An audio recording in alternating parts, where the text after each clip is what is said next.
আসসালামু আলাইকুম প্রিয় দর্শক, এমআরএম রাইসা টিভির নতুন আরও একটি ভিডিওতে আপনাদের সকলকে স্বাগতম। সাথে আছি মজনুর রহমান।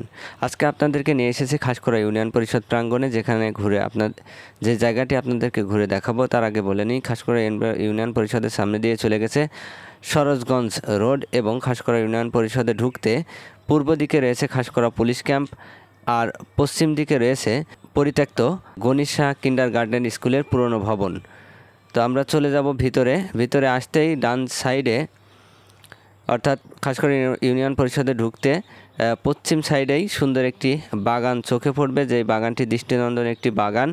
এই বাগানটি আরও সুন্দর লুক দেওয়ার জন্য বর্তমানে কাজ চলছে। পরবর্তীতে আপনাদেরকে এই বাগানটি আরও সবিস্তারে আপনাদেরকে ঘুরে দেখাবো।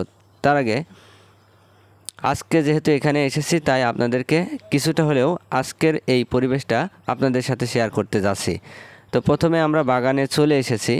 দেখতে পাচ্ছেন এই বাগানটি আসলে দৃষ্টিনন্দন, যেটি একটি শহরে লুক তৈরি করেছে। মনে হচ্ছে না আমরা কোনো গ্রাম্য পরিবেশে আছি। শহরে বিভিন্ন জায়গায় এই ধরনের বাগানগুলো আমাদের নজর কাড়ে, আর সেই কাজটি করেছে খাসকরা ইউনিয়ন পরিষদ কর্তৃপক্ষ, বিশেষ করে খাসকরা ইউনিয়নের মাননীয় সচিব মহোদয়, যার উদ্যোগে এবং এই ইউনিয়ন পরিষদে যেই গ্রাম পুলিশগুলো কাজ করে তাদের পরিশ্রমের ফল এই বাগানটি।